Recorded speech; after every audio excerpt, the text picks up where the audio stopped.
Defied out of spite. Crazy stories with secret shoppers. Many years ago, I worked at a large chain gas station in the mini market. The corporation hired secret shoppers who would come in incognito and evaluate the store. The employees' salaries directly depended on these evaluations. I worked the night shift from 10 p.m. to 6 a.m. completely alone. This is an important detail because the secret shopper's checklist had absolutely idiotic items like fresh hot coffee, a fully stocked roller grill, and so on. If these things weren't there, points were deducted and you could forget about a raise. Anyone who has worked a job like this at night knows what I mean. It's just absurd. There are almost no customers and your job is to strike a balance between having products available and not throwing away tons of expired goods. But after 2 rounds, when all the day shift workers got a raise and I didn't, since according to the store's internal policy we didn't brew extra coffee or prepare the grill at night, I went to the manager. I said something like this: I understand that this is corporate policy, but we also have our own internal store policy, according to which we don't do these things at night. As a night shift employee, what should I do to receive a proper evaluation? I said this without any aggression, completely calmly. The manager replied, just get the maximum points for each item. That's your only task. And he handed me another checklist to study. Alright, switching to malicious compliance mode. For the next couple of weeks, I did the following. I would come in at 10 p.m., immediately brew fresh coffee, both regular and decaf, completely fill the roller grill, hot dogs, jalapeno sausages, taquitos. By midnight, nothing has been sold. I lock the doors and restock the refrigerators with fresh goods. This is standard night work. It takes about an hour, and around 1 a.m., I come back, throw everything off the grill, pour the coffee down the sink, brew 2 new pots of coffee, refill the grill, and open the doors again. At 4 in the morning, I throw everything out again and prepare fresh stuff because more than 2 hours have already passed. Eventually, the manager called me in and said, so far you're getting perfect scores in every other area and you'll get raises just like everyone else, but damn it, stop throwing $100 worth of goods into the trash every night that nobody is buying. No problem, boss, thank you. Too bad you only noticed it when it started affecting profits. A rude customer spent almost an hour just to hear the same thing I had already told her, but from another employee. A few years ago, I worked at a bank branch, not in the US. I wasn't great at sales, but I was excellent at customer service, banking processes, rates, terms, and so on. That's why I was given the position of administrator rather than a manager. My job was to greet incoming clients, resolve their issues, help them with the ATM or mobile app, or direct them to the right specialist through the electronic queue. One day a woman comes in, let's call her the client, wanting to withdraw cash. I suggest using the ATM. She says, I already tried, I hit the daily limit. I asked how much she needed to withdraw. She said 600,000 in local currency. I explained that, first of all, according to the bank's policy, such an amount can only be issued at the counter with a prior request made 5 days in advance for security reasons. Second, today the maximum is 150,000 without a fee, plus another 300,000 with a 2.5% commission. Third, the fastest and free option is to wait until midnight, the limit will reset, and tomorrow morning you can withdraw everything from the ATM without a single cent of commission. Naturally, she didn't like this, but instead of saying, okay, thank you, she started being rude. Client, I need a more experienced employee. How is it that I can't withdraw my own money? This is a bank after all. Me. Any employee will tell you the same thing. This is the bank's policy. The most advantageous and fastest way is to use the ATM after midnight. Client, no, I won't talk to you. You're just some rookie. Give me a ticket, I'll go to a real employee. I should mention that when it came to operations, I was the most experienced person in the branch, including the manager. I had a laugh to myself, but the client's wish is law. I gave her a ticket and went back to work. About 20 minutes passed, it was evening and the place was packed. She gets called to the window and starts asking the same questions. And she ends up with a girl who has only been working with us for a month. Let's call her Eva. Eva didn't know everything yet, so she started the standard identification process, checking the passport, searching for the client's profile in the database, sending an SMS code for login, and so on. In short, all of this took another 5 minutes. Then she asked what the client needed, and the client started everything all over again. Eva tries to carry out the transaction, sees that she can't give out more than 450,000 and that there's a commission. And what do you think happened next? She calls me for help. I come over and ask what's going on. Eva, look, the client wants to withdraw 600,000, but I can't process more than 450. And there's also a commission popping up. I come over and take a look. Sorry, I can't help with this. The client insisted on a more experienced employee who could answer her questions. I turn around and go back to my place. Then for about 10 minutes, the client argues with poor Eva. Eva tries to explain the same point I said half an hour ago. Well, I'm sending her messages about this situation in the work chat. In the end, Eva decides to give up and says, if something doesn't suit you, you can talk to the manager. The client waits another 20 minutes for the manager and hears exactly the same thing I said 50 minutes ago and Eva said 20 minutes ago. Today, 150,000 is available for free, plus 300,000 with a commission. After midnight, 600,000 without commission through the ATM. And in the future, for large amounts, you need to make a request in advance. In the end, the client lost her temper and left without even looking in my direction. You think I'm exaggerating about my watch? You're right. Here's my real watch. In 2019, I started working at a non-profit organization where I had been a volunteer since 2000. It was supposed to be temporary for about 3 months, but they kept dragging their feet with hiring a permanent employee. I'm a fairly well-off person, not a billionaire, but I have no debts and live comfortably, and I didn't really need the money. So after 15 months of working full-time, I stopped billing for my time altogether. By agreement, the rate was 25 Canadian dollars an hour, but I was willing to work for free if they would just hire a replacement within a reasonable time frame. They pressured me to submit an invoice, so I eventually billed them for 40 hours a week over 15 months, and the total came to around 60,000. They were furious for a number of reasons that I didn't understand at the time. They accused me of cheating on the hours. Like, I had become a young father, my wife had returned to work from maternity leave, and I just physically couldn't work that much. When I said that my son was going to daycare and not staying home with me, they sarcastically replied, "Well, now you know what it's like to have a real job just like the rest of us." They were annoyed that I was no longer volunteering like I used to. But I insisted that I was still volunteering and that the only paid hours I had were for organizing TV bingo and fundraising, not for all the other NGO activities. They didn't believe me. I tried to explain that I actually worked even more than I reported and that my rate was much lower compared to what I usually charge for this kind of work. IT, online store, web design, marketing, HR, operations, accounting, TV production, and so on. But they didn't care about my discount. They demanded that I calculate all the actual hours at my usual rates and then subtract 10 hours per week as volunteer work. And that's about 10 times more than any of them volunteers. Okay, no problem. So I started charging from $40 to $125 per hour depending on the task. I kept detailed records of all tasks and hours, started charging for any time that used to be pure volunteer work, and then honestly subtracted those 10 hours per week.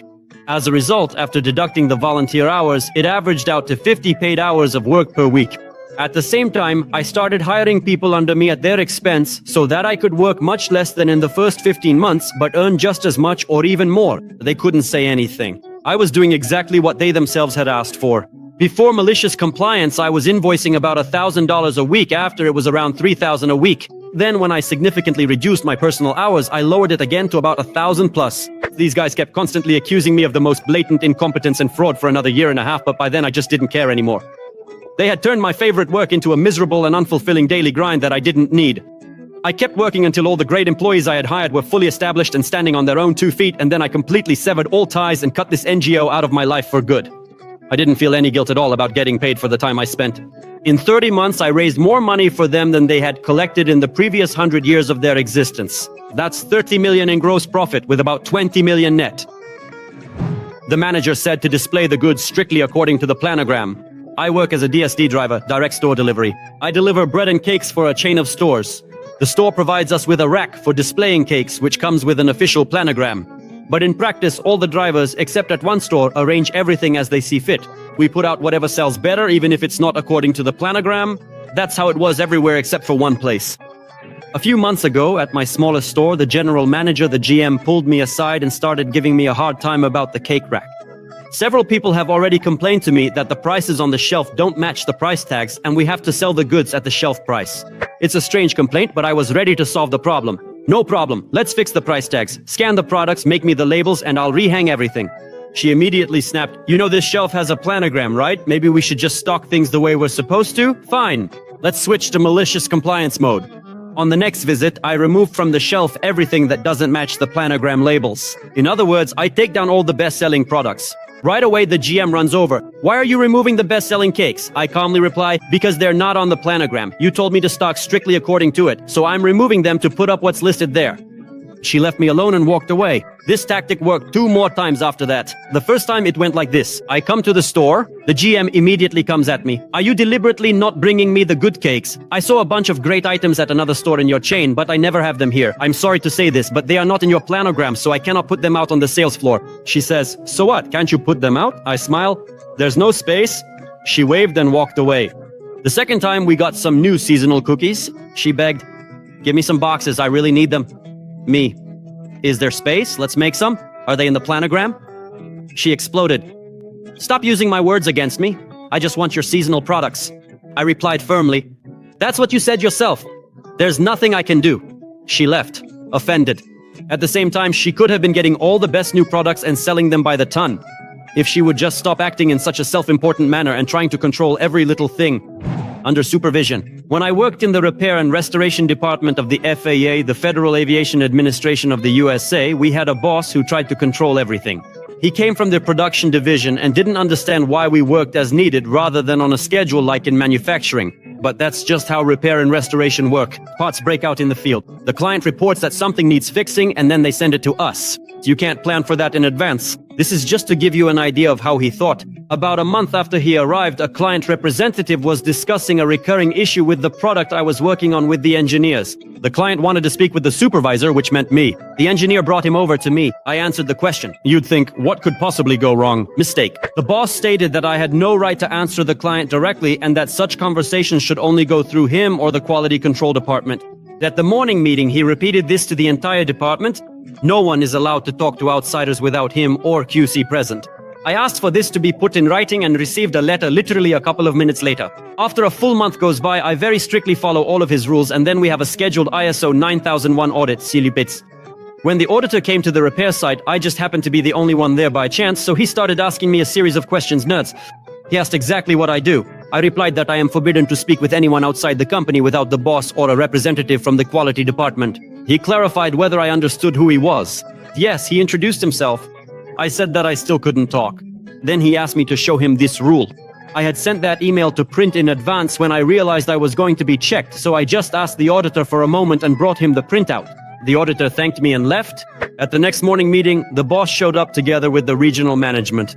He apologized to us, the supervisors, and announced that from now on we could once again speak with outsiders without his presence. I raised my hand, but he just said, a letter with this directive has already been sent. Later, the boss's assistant told me that he had been put on a PIP, meaning a performance improvement plan. Employees are forbidden from leaving the break room during their breaks. Well, I suppose that is okay. This was a few years ago when I worked at McDonald's. Our restaurant was located near a bunch of schools, so most of the employees were high school students. When summer vacation started, we had a problem. Someone would go on break and spend it chatting with friends who were still working in the kitchen at that time. This seriously reduced productivity and created sanitation issues. So the manager implemented a strict new policy. If you're on break, you're prohibited from leaving the break room until your break is over. Everything seemed to be going smoothly until the kids went back to school. Then we had a new problem. Because of staff shortages during breaks, wait times for orders during peak hours shot up dramatically. Management decided to lift the existing rules so that employees could leave their breaks early and provide extra assistance during rushes. But the district manager remained adamantly opposed to anyone working without a proper break or even on a shortened one. He forcefully reinstated the rule. Moreover, he stated that any employee who tried to leave their break early and start working would be punished or even fired. This is where the moment of malicious compliance begins. The date is April 20th, or 420 if you know what I mean. It's a day when nobody wants to work in fast food, especially at McDonald's. We were absolutely swamped with orders from the moment we opened, and we called for help from other restaurants, including the regional and district managers. When breaks started, the managers were happy. They managed to keep the order completion time under 2 minutes. The first few breaks went smoothly, then it was my turn. Just as soon as I sat down to eat, this guy walked in and placed a massive order for 47 quarter pounders. This happened right after the new policy where they started making them fresh to order. So it was a guaranteed recipe for panic. Right after that, someone at the McDrive placed 75 orders of 20 nuggets each. The panic in the kitchen was almost tangible while I just lounged comfortably in my chair, eating and scrolling through my phone as the kitchen struggled with the orders. When the wait time started to increase, management did exactly what I was expecting. The district manager walked into the break room and demanded that I end my break early and come out to help. I simply replied, "Sorry, but according to the rules you yourselves put in place, I could be punished or fired for following your request." And I went back to my phone, finishing my food and enjoying the last 10 minutes of my break. The regional manager came into the room and declared that he would personally fire me if I didn't do what I was actually forbidden to do. A fellow coworker of mine, who was on break with me, immediately jumped up and went back to work, even though she also had 10 minutes left. After the shift, she was written up for breaking the rule, so I was glad I stayed seated. What happened next? Those who had placed huge orders took what had been prepared for them in half an hour and received refunds for everything that wasn't made for them. Each refund was about $150. Customers who had placed regular orders were offered compensation in the form of gift coupons, but many simply left without getting anything at all. We handed out almost $1,500 worth of gift coupons. Since a bunch of people left without picking up their food, we ended up with almost $5,000 in write-offs. The employees who closed the shift went home with almost 2 boxes of burgers, fries, and nuggets. The regional and district managers were transferred to another region. The rules were rewritten. Now, if there is a heavy influx of customers, the manager can allow you to come back from break early at their discretion. Since I was the only one who didn't chicken out in front of the regional and district managers during all of that chaos, I was rewarded with completely free food and drinks until I moved away. And even now when I come back to visit, some of the employees who still remember me will sometimes ring up a special manager's discount for me. They took away our chairs? Well then, we'll just tear this place apart. I've been working for many years at a major US airline in various airports. Behind the baggage check-in counter, there's an area where after check-in bags are sorted by flight. Usually we stand almost all the time, but each of us has a chair at our workstation so we can sit down for a minute when the flow on the baggage belts quiets down a bit. Every couple of years, some damn smart-ass manager shows up determined to revolutionize airport operations and make it the best in the system. And they all have the same brilliant idea, to remove the chairs so that employees are always standing by the belt. The agents in this area are usually older and experienced. Indoor jobs away from wind and rain are usually given out based on seniority. We've been working here for a long time, we know exactly what we're doing, and we really try to avoid mistakes. But the human factor is always present. Removing the chairs is a pointless idea that will only make us angry. But they have a favorite excuse: it's a matter of safety. There's a risk that someone might trip over these chairs. Well, that's where it all begins. Small or oddly shaped bags are sent down in plastic bins so they don't get stuck on the conveyor belt. We used to take these bins off and stack them on the floor, then someone would come and collect them. We don't do that anymore. Now we just let them pile up on the belt, turning the life of the poor guy who has to collect them into hell. He constantly complains to the manager and we say, "Sorry boss, but it's dangerous. You can't leave them on the floor, someone might trip." After that, we start following all the rules to the letter. Our corporate manual clearly states what the company expects from us. We are required to process 1 bag per minute and receive the luggage no later than 20 minutes before departure. Have you figured it out already? These rules have nothing to do with reality. And to get everything done, we always work much faster. So we just started working exactly by the rules, 1 bag per minute and not before 20 minutes before departure. The manager was furious and he and the supervisor started throwing luggage around. We, the union members, documented every incident and filed complaints. A couple of days later, the company paid employees several $1,000s in compensation for the violations. The result, delays on all flights and 1,500 missed bags in a single day. The next morning, the chairs were back in place and work went on as usual. After that, no one even greeted that manager anymore. Of course, a lot of passengers suffered, but we were working strictly according to the rules set by the company itself. So blame the airline, not the employees. After some time, management rewrote the instructions, increasing the time limit from 20 to 35 minutes. But as far as I remember, the standard of 1 bag per minute is still in effect. Over the years of my work, I happened to take part in 3 similar actions, but this one was the most enjoyable. She thought I was working that day. And I was working, just not at that location. I managed to fill up my entire work schedule by helping out at the pharmacies of 2 pharmacist friends. They put together my schedule, and on the days when I was at the other pharmacy, they would put a cross next to my name. One pharmacy was in the city center, the other in the suburb where I lived. At the suburban pharmacy, I had a colleague, let's call her D, who just couldn't understand that if there was a cross next to my name, it meant I was actually working just at the other pharmacy. Several times in a row, I got calls on my mobile, and there were fragments of messages left on my home answering machine. All because Dee wanted me to cover her shift in the suburb, even though I was already working downtown at that time. The worst part was that my mobile phone charged me for every incoming call, so after the second time this happened, I would just go downtown and immediately take the battery out of my phone. This made Dee incredibly angry. She thought I was ignoring her, and after a while, our relationship completely cooled off. Time passed. The suburban pharmacy expanded its services to nursing homes, and I was able to get a full-time job there. But I still got along very well with the downtown pharmacy. I even still had a key in case of emergencies. Sometimes something really did happen, and on those days, a cross would appear on the suburban schedule. Unfortunately, by that time, Dee had become the assistant manager and started thinking of herself as my boss. The daughter of the pharmacist from the downtown pharmacy was getting married, and the suburban pharmacist was invited to all the events. I was scheduled to work at the downtown pharmacy on the Thursday before the wedding. That meant there was a cross next to my name on the suburban schedule. I was invited to the wedding too. I was friends with the bride, but I was missing the pre-wedding mehendi party because I was working for her mother. During my break, I talked to the bride on the phone. She sincerely apologized to me that I was missing the mehendi, and I playfully joked back, "Don't worry, when it's not busy, I'll draw patterns on my hands with a simple brown felt tip marker and say I was there." During that same week, we were installing brand new pharmacy software. We work with nursing homes in batches. All the labels are printed about 5 days in advance, then the blister packs are assembled, and on Thursday the medications are written off for delivery on Friday. I decided to go against the whole system and announced that this time she didn't want to organize the preparatory work. Everything had to be done on Thursday all in one day. My technician got scared and I told her to make standard template cards, lipid, aspirin 81, multivitamins, etc. Without patient data, just to speed up the process a little. Di overheard and yelled at her, saying that you can't do it that way and that this new generation is just lazy. I panicked. I was the only person from Generation X. All the other employees were boomers or older. I went to check the schedule. Yep, there's a cross mark. So this commotion shouldn't affect me, but for some reason DI is convinced that I'll be involved. So why should I try to convince her otherwise? On Thursday, right at 12:30, my phone was blowing up with calls. It was in my bag in the safe. I didn't have a proper lunch. I was the only pharmacist and everyone around could hear the calls. I just took out the battery. When I got home after my shift, there were shouts and foul language waiting for me on the answering machine. In the morning, a substitute pharmacist was working, but no one gave him any instructions, so all the work fell on Dee when she arrived at 12:30. She had to stay until late at night to process more than 500 prescription cards. The next day I came to work and Dee was still fuming with anger. You said you were busy working. But I clearly heard you chatting about that whole bridal shower. I replied that I really was working, just not at this pharmacy, which, by the way, was clearly marked with a cross on the schedule. That's when it hit me that Dee could eavesdrop on conversations in the break room from a certain spot in the pharmacy if she was the only pharmacist on duty at the time. After that, I started spending all my breaks exclusively in my car. Thank you so much for watching. Share your own moments of malicious compliance in the comments below, and don't forget to check out our other videos. See you tomorrow.